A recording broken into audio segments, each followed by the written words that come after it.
Joint disease is currently found not only in the elderly, but also in young men and women. These problems are catching up. Our nutrition is one of the most important factors that affect the health of our joints. Our joints and cartilages and ligaments are very complex anatomical formations, and they need appropriate care and attention throughout their lives. In this video, we have collected those foods that harm our joints and that need to be excluded from our diet. Watch this video to the end. It will be very interesting and useful. So, point number one is phosphates and any products that are rich in them. What are phosphates? It is a salt of phosphoric acid. Of course, our body also needs a certain proportion of phosphates to maintain the natural processes of vital activity. But as they say, everything is good in moderation. The fact is that in very large quantities, phosphates begin to disrupt our calcium balance. And in order to somehow replenish this very balance, the body begins to take calcium from our bones. And from here, osteoporosis, dental problems, a decrease in the density of our cartilage tissues, and so on develop. Therefore, it is necessary to pay attention to how much phosphates we consume with food. That's what needs to be eliminated first. This is processed meat. This will include various sausages, ham, and so on. That is processed meat. The fact is that after eating just a couple of sausage sandwiches, we can very easily exceed the daily requirement of phosphates in our body with just this meal. As additional side effects, we can get a slowdown in metabolism, which can cause us to gain excess weight. We can also get apathy and disruption of our cardiovascular system.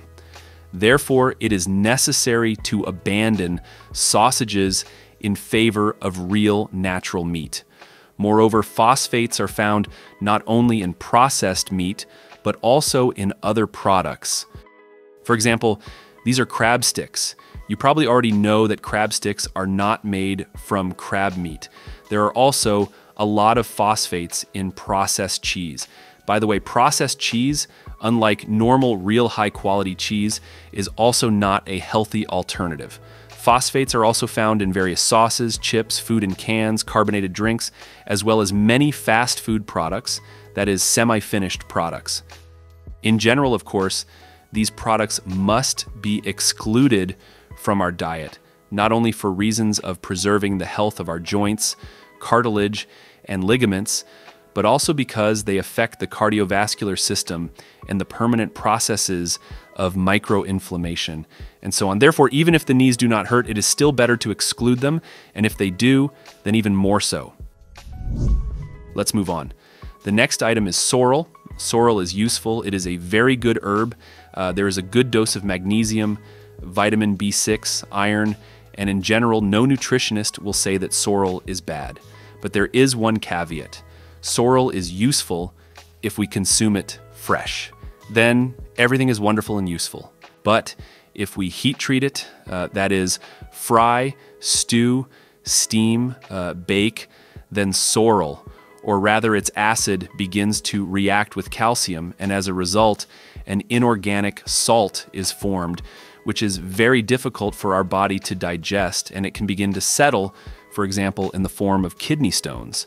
And then inflammation can occur, including in our joints. Therefore, it is certainly not worth stopping eating sorrel. But if you eat it in a heat-treated form, then it's worth thinking about. It is better to eat fresh sorrel than processed, especially if you already have joint problems. Friends, before we continue, we recommend subscribing to our channel, where you will find even more useful videos about health and longevity. And also turn on the bell so as not to miss new useful releases. So let's move on. The next item is various marinades and smoked meats. Of course, if we are talking about a healthy diet, then in any healthy diet, these products are prohibited. We all know that if we eat a lot of smoked fish and pickled mushrooms, it can very quickly turn into abdominal pain. But the problem does not end with just a disorder of the gastrointestinal tract, because our joints suffer no less. And there are more than one reason. Firstly, these products contain the same phosphates that we talked about earlier. And secondly, these products contain excessive amounts of salt. There is still a discussion about whether salt is harmful or useful, but there is actually an answer. Salt is, of course, useful and necessary within reasonable limits. It is from 2 to 5 grams of salt per day. Less than 2 grams is bad, and more than 5 grams is also bad. The golden mean is from 2 to 5 grams per day. When we consume various smoked meats and marinades with just one meal, we can exceed the daily salt requirement by 3 times. And what does this lead to? Our joints will lose flexibility, puffiness will develop, and over time they will become less mobile. Also, with excessive consumption of these products, our weight increases, which leads to an even greater load on the musculoskeletal system.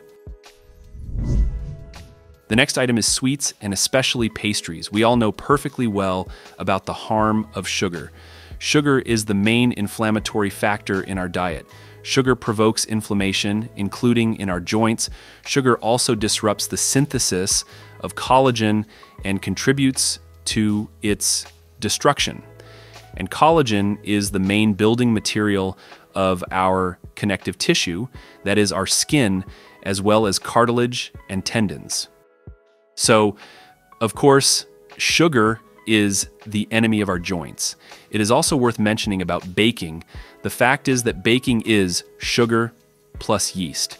If we consume sugar together with yeast, then we get a solid dose of all the same purines, which in turn provokes gout.